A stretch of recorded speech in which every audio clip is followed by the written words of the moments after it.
Okay, welcome back to the Forensic Detailing channel, guys. Today we're talking about tyres, and I was really excited to make this video actually because I'm running Michelin Pilot Supersport Cup 2s, which are a heavy kind of performance tyre, track use tyre, summer tyre, etc. And I want to give you my opinions on these tyres. And first of all, it's going to be quite informal, but we're just going to go through a few things. So first of all, these are the star rated ones, which cost a little bit more, but should be a tiny bit better for the BMW. So they cost me around about $14.40 roughly for a set of 4. So the fronts are about 400 each, which are 265/35 19s, I think, and the rears 285s 30 20s. So the fronts were more expensive than the rears. So they're expensive tyres. I think the PS4s, I think, were like 1100, 1200, so probably an extra 200 or 300 quid roughly. Don't quote me on these figures, to upgrade from the Michelin Pilot Sport 4Ss. Now, that's the first thing. So you're going to have to pay more money if you want these. But the first thing I wanted to know is how much difference was there on a circuit to running PS4Ss and Cup2s. So I've put these tyres on. I've had a slight geo done by Barry at BMR Performance. So you can't adjust the camber on these F-Series M4s. You can't on lots of cars, obviously. And a lot of the problems with all these F-Series was the sort of stock suspension setup and all that tends to really smash the shoulders of any kind of road tyre, really, and just smash them up. And that's what it did to the 4Ss. So you get premature wear of the tyre, and the tyre is sort of has to come off because you've gone through the shoulder when the rest of the tyre is hardly affected. What I've gone for here, if you follow the channel, I was going to take the car to centre gravity and put in camber plates to add like probably an extra degree or so of negative camber. But the concern was, and centre gravity told me about this as well, the noise of those camber plates can be quite intrusive, especially the race ones. The street ones less so, but still intrusive noise. And it's really important for me not to balk this car for road use. I want to be able to drive around. I don't want it to feel like it's a hardcore track car with buzzing and all that noise coming, although you do get a few rattles anyway.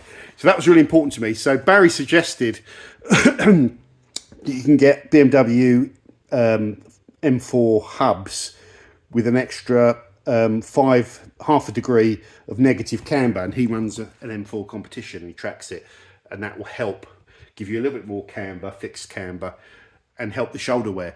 He also put similar to a M4 M4 GTS setup where a little bit less toe on the rear, so put a better geo on the car, so that's a factor as well.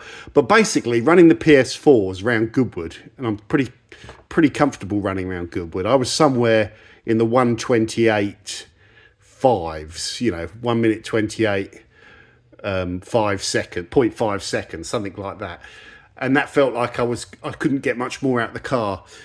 Running these, Lou timed me from the gantry, on the top bit at 1:26.17. I'm not sure that was a good lap.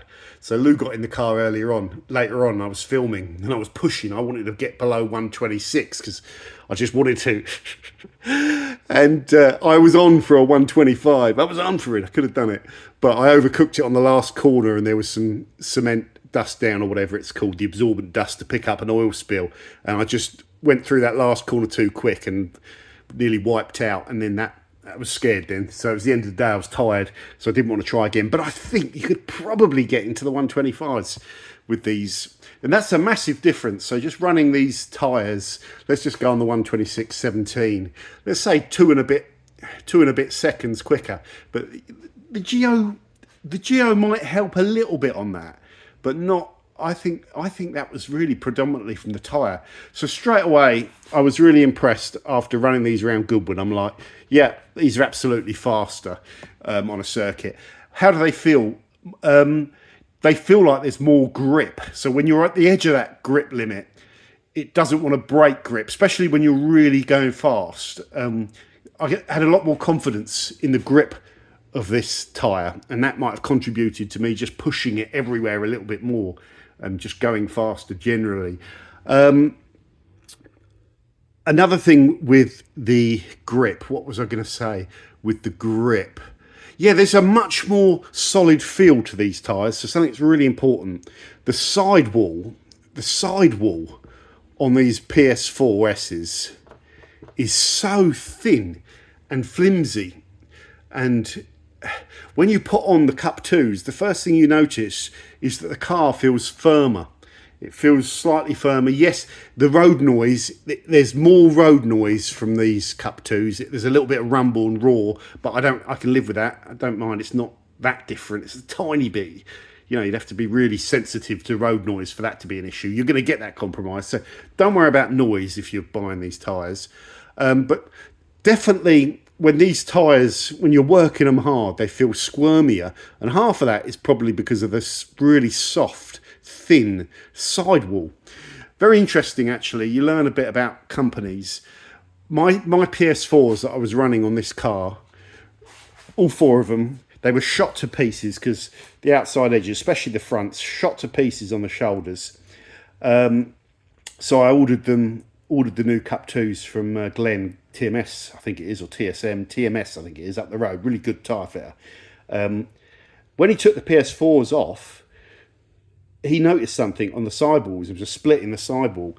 And I wasn't really too bothered because they were knackered, they were worn out.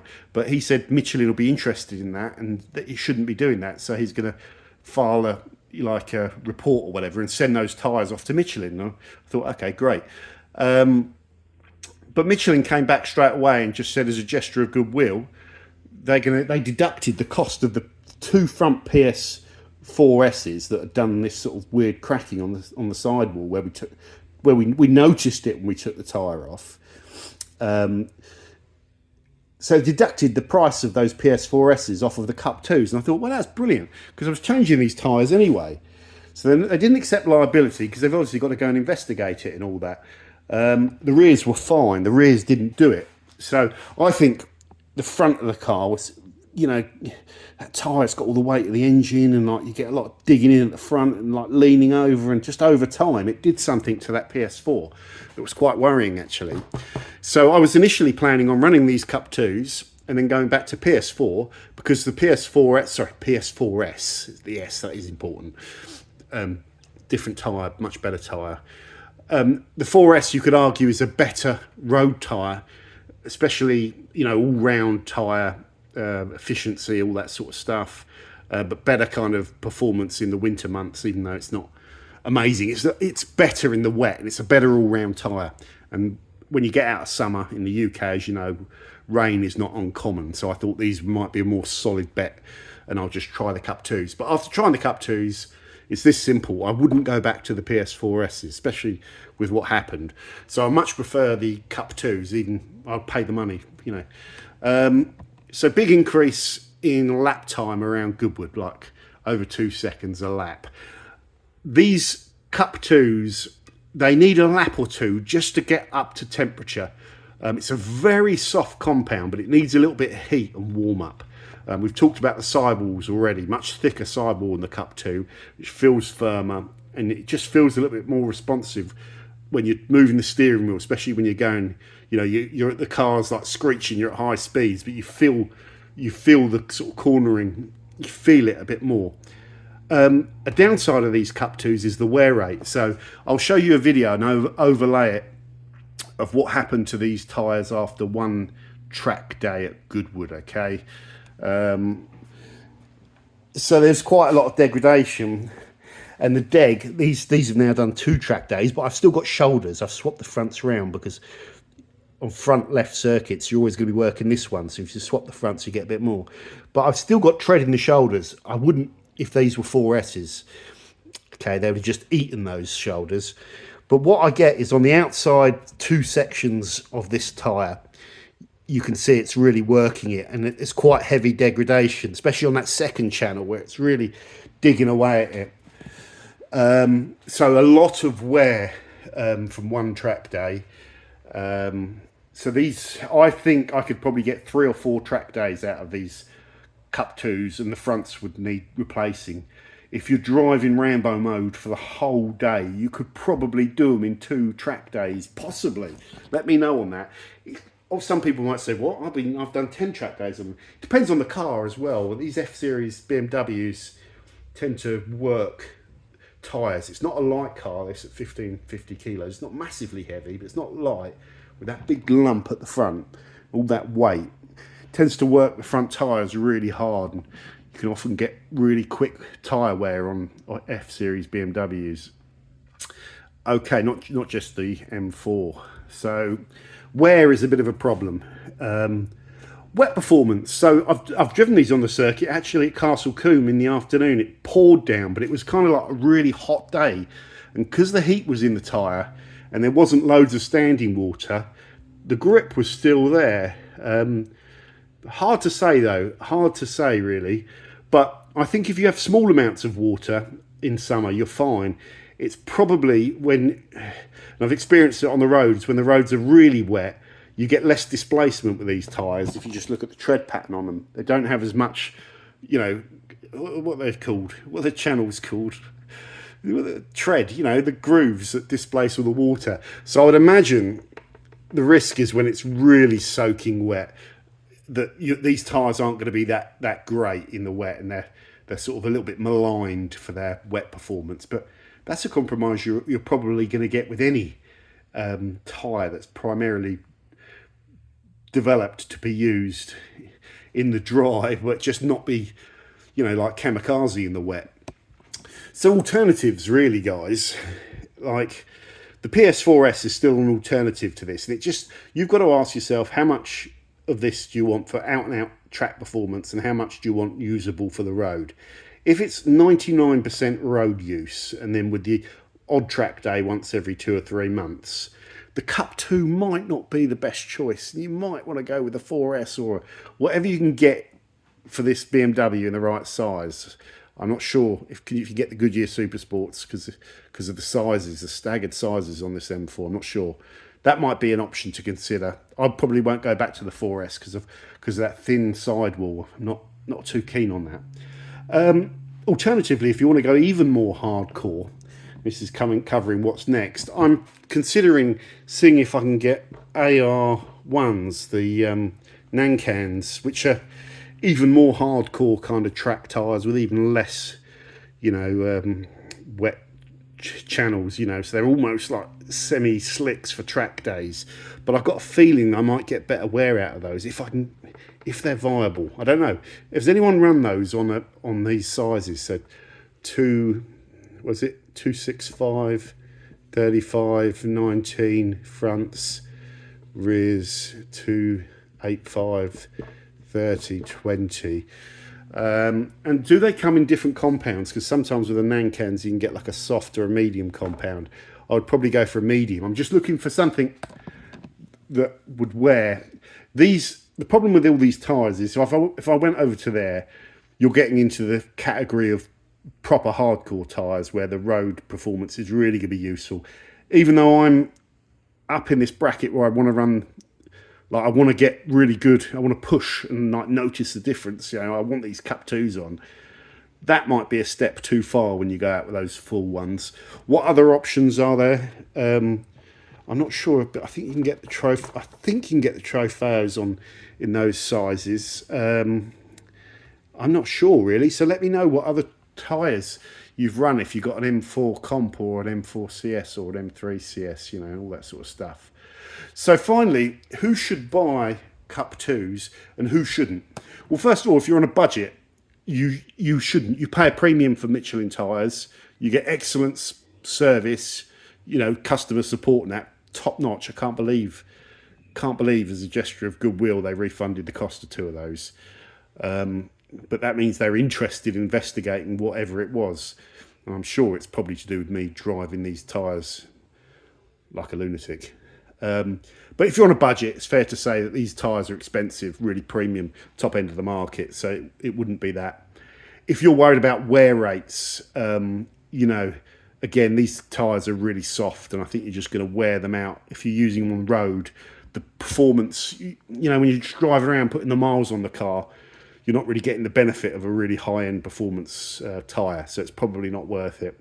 So it's really people that are limited in options, like Michelin, like I do, don't mind paying an extra 200 or 300 quid over the PS4S, want that top kind of dry grip performance, and aren't concerned about the wear. The wear is the only negative really for me with these tyres, with that price, you know. So that's why I might try another one, but you know, that's the up next, so possibly an AR1. Overall, guys, probably the best performance tyres I've used so far. And I think they're really, really good. I think they're really, really good. And that's about it. Noisy, soft, but very grippy. Very grippy. What do they overheat and like go off? Yeah, a little bit. You can just feel them starting to get a bit squirmy when they really get hot. My TPMS system was saying my brakes were up to 98. Sorry, my tyre temp was up to 98 degrees at Goodwood. It can't be right. They melt. I think that's all the heat coming through the alloy and like affecting the TPMS reading and stuff like that. I don't know. It just can't be right. But they can go off. So again, a harder track compound that you could work harder might be an option for some people. But I think these are a pretty good tyre, and you're going to struggle to find something to beat them. You just might find something that's more suitable for your requirements for less money. That's the only thing. There's a good chance I'll be running these now forever on this car, but I like to explore. So that's my thoughts on the Michelin Pilot Sport Cup 2s. Pretty good. Pretty damn good. Yeah, pretty good. Let me know your thoughts in the comments, and what other tyres, if you know of any other performance semi-slicks that are livable on the road, you know, okay on the road, but really good for track and have really good wear rates beyond the AR1s in the sizes I've said. Put that in the comments. Other than that, take care. What's your favourite tyre? What's your favourite performance tyre and why? And I'll see you soon on the Forensics Detailing channel. Bye for now. Don't forget to hit that subscribe. Look at that, special effects. Doug.